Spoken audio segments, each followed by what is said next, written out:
Bien, alors là, c'est une petite vidéo pour voir comment on peut convertir soit la longueur d'un stylo, 14 centimètres, ou la longueur d'une table, comme en T2.5, 13 décimètres. Alors on y va. Tout d'abord, il y a quand même l'unité de départ qu'on vous donne. Très important parce qu'elle nous renvoie au chiffre des unités dans le nombre. Ici, dans 14, le chiffre des unités, c'est 4. Donc là maintenant, je peux placer sans problème le 4 dans la colonne des centimètres et bien sûr, je rajoute après le chiffre. Attention, il faut se rappeler, un nombre entier, c'est un nombre décimal avec que des zéros derrière la virgule. Donc 14, c'est égal à 14,0000 et ainsi de suite. Donc maintenant, la virgule, on sait qu'elle est toujours dans la colonne des unités qu'on vous donne au départ. Alors on va déplacer cette virgule et quand je déplace la virgule, eh bien ça change l'unité de lecture.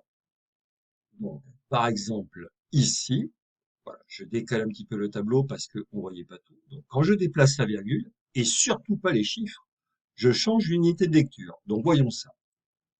Eh bien, si je mets la virgule dans la colonne des décimètres, 14 centimètres, c'est égal à 1,4 décimètre. Je vais déplacer la virgule dans la colonne des millimètres.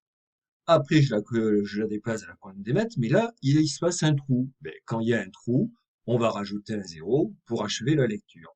Donc, bilan, 1,4 décimètres, c'est bien la même chose que 144 millimètres ou 0,14 mètres.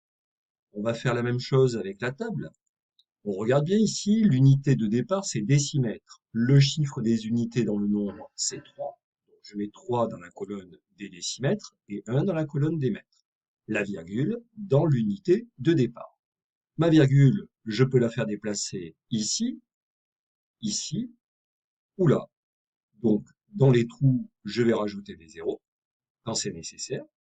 Et maintenant, je peux lire les conversions.